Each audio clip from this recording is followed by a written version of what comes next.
I know you've been doing amazing work. Your agency, you're using all the tools at your disposal. I know you as a man who's done a lot of automation. You create processes and structures that allows for scale. But I also see you speaking a lot about AI as a massive opportunity for the year. But it seems like there's almost too much of it, and it could feel like it's a gold rush and everybody's just trying to sell shovels. Is that what's going on with the world of AI, or is there really something we need to like stop the press and really look at? Well, I think that we all know that we're like in an unprecedented time where we've never had this technology that can actually do work and think for us. And there's definitely some unvaluable tools out there, I would say. But for the most part, if you have your systems down and you have a business and you're trying to grow, this is the most exciting time right now to learn about AI. I don't think anyone who has a business should not learn about AI because you find one tool and it could replace or save thousands of dollars every month in your processes and your operations. It can help you with marketing, it can help you with sales. Literally, we're in an era where anything is possible with AI, so it's really exciting. You know, I believe it was Salim Ismail and Peter Diamandis were having a conversation on impact theory, talking about how some of the next billion-dollar company might be a team of like 3 people, because of tools like AI that has just allowed a lot of areas to be able to do more with less. And so what do you think are some of the coolest things that a company could look at when it comes to AI that might leverage itself into some of the biggest opportunity that those who've never touched AI are completely blind to? Right now, I can share what I'm doing in my businesses, and I think that's more relevant. In my businesses, I'm looking into how I can incorporate AI as much as possible in outbound marketing.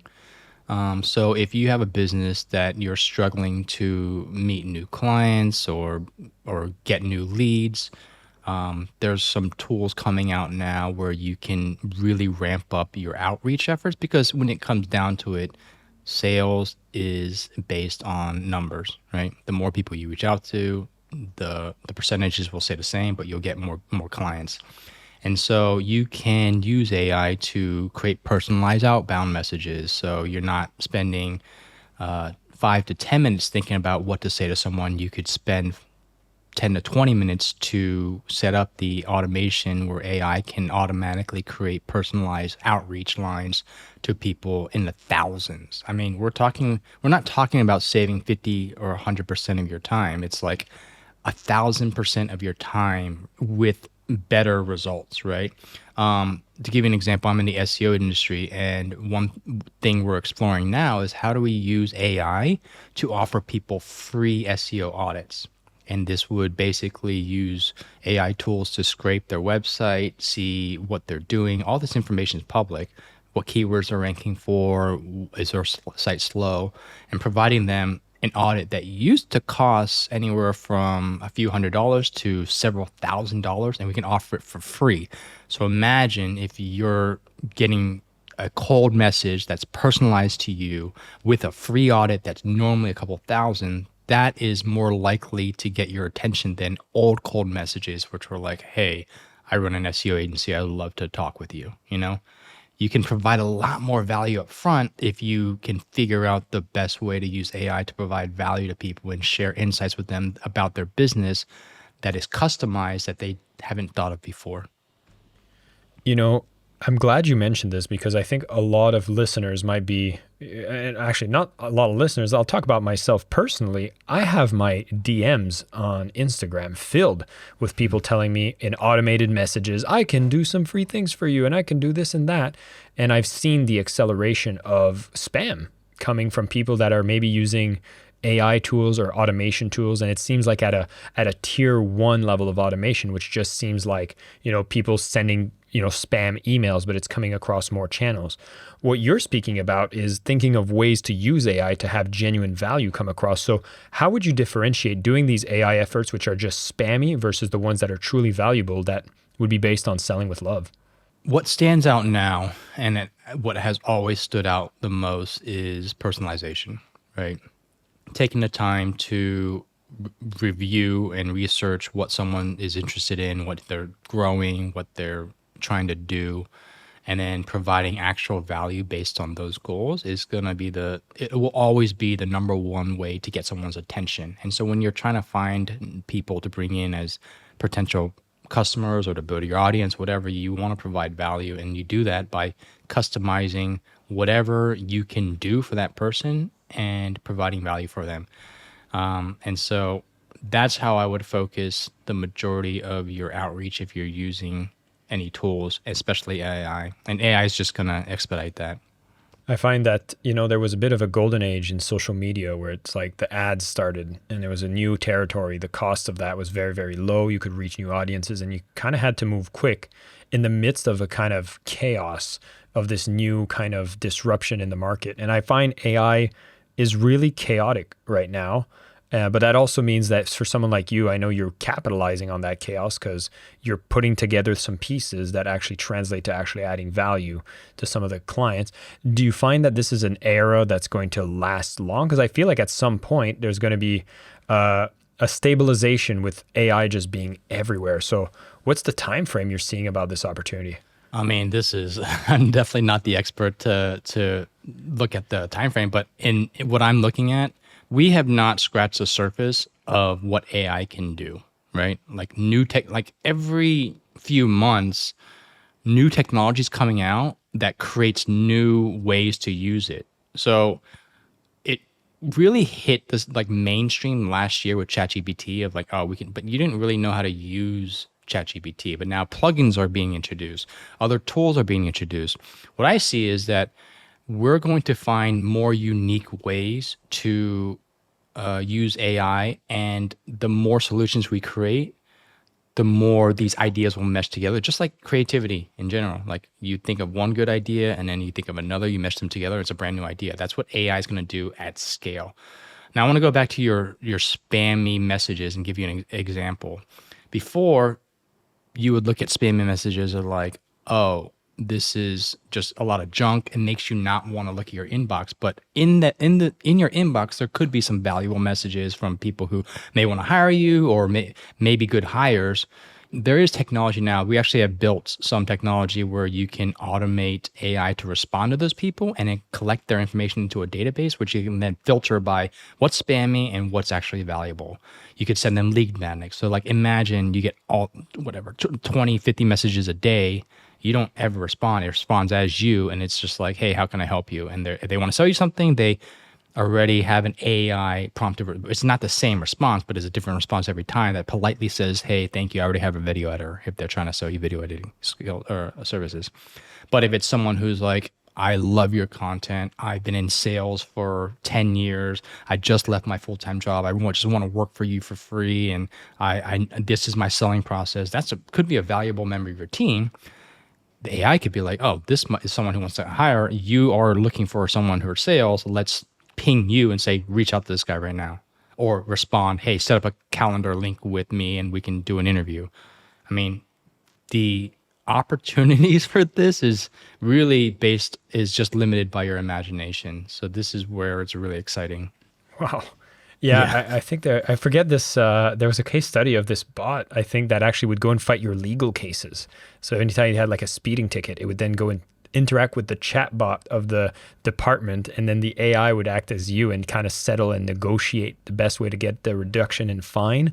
And it's like, this is fundamentally changing. And you know what I found the most fascinating? I work with various, clients, and I'm in this space, and I don't know for the listeners here, if you're very much in this space and you feel like AI is all around you. I know for me, I'm targeted with ads. The people I follow speak about it. The people around me use it. And then I went to other places in different industries, and they're like, oh yeah, we heard about it. We haven't even touched it. And I think for a lot of people, they think like, oh my God, I think if you're in this echo chamber, you feel like, oh my God, there's so many people doing AI everywhere. But quite frankly, we're such at an early adopter stage. I think most people don't even realize how new this is and how big the opportunity is.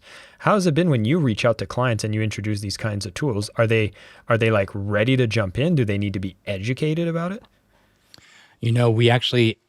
I'm not even at that stage yet. We are developing client-facing. So I have two companies. I have the agency and I have an AI SaaS, right? focus on the agency first because we have a lot more client interaction in that one. The agency, we do SEO for businesses, and we help them get traffic and leads and clients through their website. We are introducing AI to them slowly just because SEO on its own is really complex. And so just not overwhelm them, we want to slowly leak that in.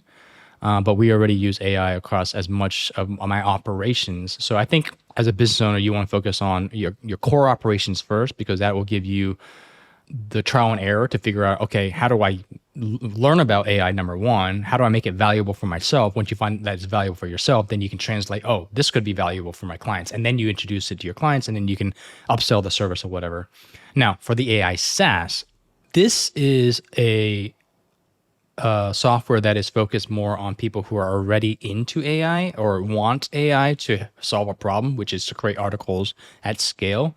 And so we don't need to baby step them into the benefits of AI. We just need to show them how the tool works, and they're like, oh my God, this is amazing. And they just jump right in. So there's just two different scopes of the type of people we work with. I love it. Well, speaking of that space of SEO, it feels very interesting with the introduction of AI. And for everybody who's maybe not as familiar, ranking on Google, let's just call it that.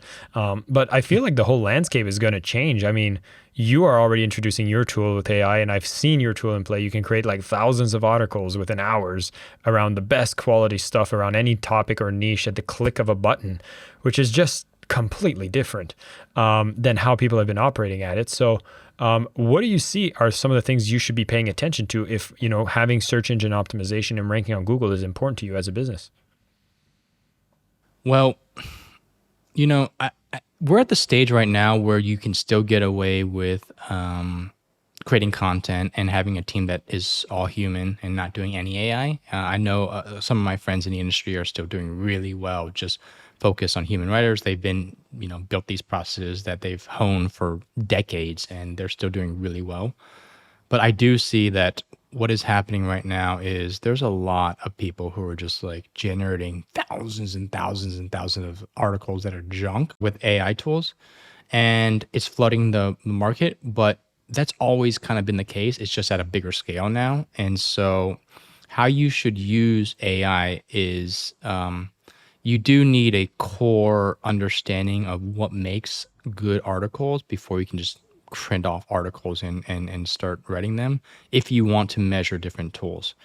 Now, we actually just did a research paper where we reviewed 20 of the top AI tools and measured them. So there's different grading softwares in the industry where you can like see, all right, this is an A or a B or a C in terms of quality.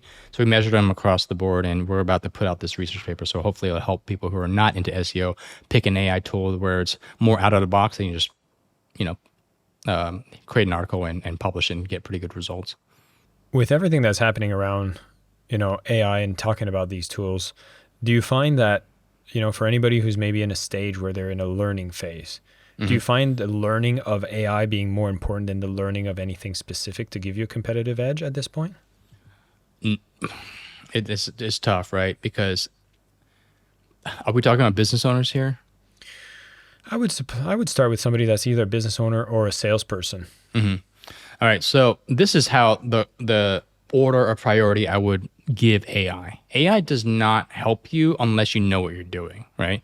Like a lot of people are like, oh, I'm going to become a copywriter and have never copywritten anything and rely on AI. They're still going to be a bad copywriter. So AI will enhance the current skills you have. That's the basics of what you gather from this podcast. It will enhance how good you already are. So if you are a C, like average copywriter, you will pump out a lot of quality of content or copyright or emails or whatever at C value because you don't know what a B or A is. You don't know how to create that. If you're an A level copywriter, you're going to have a significant advantage. So if I were whoever's listening and wants to get into AI, hone your skills as much as possible and use AI to augment and enhance that skill, but know that you're capped at the quality of what you create with AI. So you want to kind of do both. You want to maximize your output with AI, but still add to your skill level by learning and actually doing the work on your own on things that you're interested in to improve your skill level to then enhance that even more with AI. It's very interesting. So whenever I do interviews, I always play a bit of a student role, and I make sure to kind of just shine on what answers I want to bring for the masses. But to kind of take that hat off, I am somebody who uses AI quite a lot, actually. But I'm pretty much just using ChatGPT at this point, and I feel like that's just scratching the surface. But already the improvements that I have by using just that are massive. They're significant, and it's liberated me a lot of time to get some of the things that I've always wanted to get done to be done consistently in a level of quality that I appreciate. And I even feel like that thing even becomes more understanding of me, who I am. Like, I remember I just started a new chat in that platform, and then I asked it to write an email for me, and it says like, well, as Jason Marc Campbell, the author of Selling with Love, it doesn't know that wasn't out until 2022. And so I feel like it learned from the other chats that I've done before. And I'm like, whoa, the more I'm using it, the more it's getting an understanding of me as a meta whole. And again, I feel like that's just the surface, as I'm just using that one tool. And so what do you feel are the things I should be aware of? Like, genuinely for me, do you feel like I'm missing out on a lot of the AI opportunity because I'm just stopping there? Or do you feel like at the point that you are trying to hone your skill, build a business, if you start with ChatGPT and kind of stop there, you have more than enough to just keep focusing on what's true for you? ChatGPT is like the gateway drug of AI, right? I think that anyone who's interested in AI, they should start there, because that will start, you'll get comfortable with getting AI to work for you, right? At first you'll be like, hey, what are 10 good ideas to create videos about making money online? But then you'll get more into detail, like, you'll see like, oh, I can upload things. I'll upload maybe the data from, here's the thing is like, the fastest way I learned about how I can use AI is asking AI how to use it, right? So I'm like, hey, this is what I'm trying to do, right? I'm a business owner. I own a social media marketing agency, and I want to get more clients. Ask me everything you need to know about what I'm doing to help me get to 10,000 a month. And it will train you to use AI. That's the coolest thing. There's no instruction manual. The instruction manual is you asking it to tell you what to do. And so, like, the example I was going to before I segued is like, let's say you want to look at your site. You can tell AI, hey, act as my SEO expert and tell me what information I can give you from Google search, so you can tell me what I should fix. And then it'll be like, oh, bring me this. Okay, how do I do that? And it will literally give you step-by-step SOP instructions on how to do it. It's insane. It's like, I talk to it like it's the most competent human I've ever interacted with. And I'm just having and I write to it like it's sentient. And I'm so polite to chat. I'm like, please, can you do this for me? When you have a spare moment, would you... Please, kind sir, ma'am, I am not sure how to address it, but yeah. Do you think it's worthwhile being polite with your Chat GPT? I knew what's funny is like I tested some results, and it was a very rudimentary test, but I felt like I got better results being kind to it. So I'm always like, please and thank you. Wow, that was a great response. Thank you so much. Do you think that actually translates on how we interact with humans as well? For the polite ones, I hope so. It's there's a lot of scare as well around the concept of AI. I think this is going to replace a lot of jobs. I think it's going to be a big disruption to the economy. But again, it's such a tip of the iceberg. I think most people don't even understand the depths of it. What do you think are the best things you could do to kind of keep yourself, abundant, financially stable, and not super disrupted by this coming into your life? To be frank, I do think the disruption is coming faster than we would hope for most people. And I think if you want to remain financially secure, this is the time that, if anything that's holding you back right now is the time to act, right? Invest in yourself, watch YouTube videos, learn how to diversify your skills. If you feel that AI could potentially take your job, then this is the signal, right? Your little emotional receptors are saying, all right, I'm in danger. You go out and learn skills where it won't be disrupted. And that's going to be creativity. It's going to be critical thinking. That's going to be learning how to apply software and tools, or learning high income skills that won't go away. Skills like sales, marketing, SEO, copywriting, telling stories, like helping people. I believe we're going to move towards a economy where it's going to be more about high level critical thinking and decision making. Yeah. So It's interesting you say sales is one of those, but there's a lot of people that feel like sales will be disrupted by AI in a massive way. What are your thoughts? I think it's going to be disrupted to a point, but at the same time, again, we go back to leveraging AI to maximize. Like, there needs to be someone running the sales machine, right? I would rather have an excellent salesperson running my marketing and not just relying solely on AI. Like, AI is not going to get to the point, like every sales campaign and there's nuances in a sales call that you cannot, it's going to be very hard to duplicate with AI at this point in the technology, what we're trying to do. So AI is going to be safe for all. And the skills that come into reading people and managing, emotions and making arguments, those are not skills. Those are all skills that build up sales, but those are the interpersonal skills that you need to be successful in every area. And so sales is a really, really, I would think, one of the most important skills to learn for most people, because you need to be able to sell yourself, sell your ideas, sell someone working for you, sell everything in life is sales. And it's just being able to communicate and pair what you want with what someone else wants. It's very interesting because, in the concepts from my book, I talk about how sales is an energy exchange. And in every one of those exchanges, there's an emotion. And I find that you could have an avatar of a sales bot that speaks, looks, listens, perfectly understands from your voice inflections, very much fully automated, qualified, understand the best sales techniques, and can emulate all of that.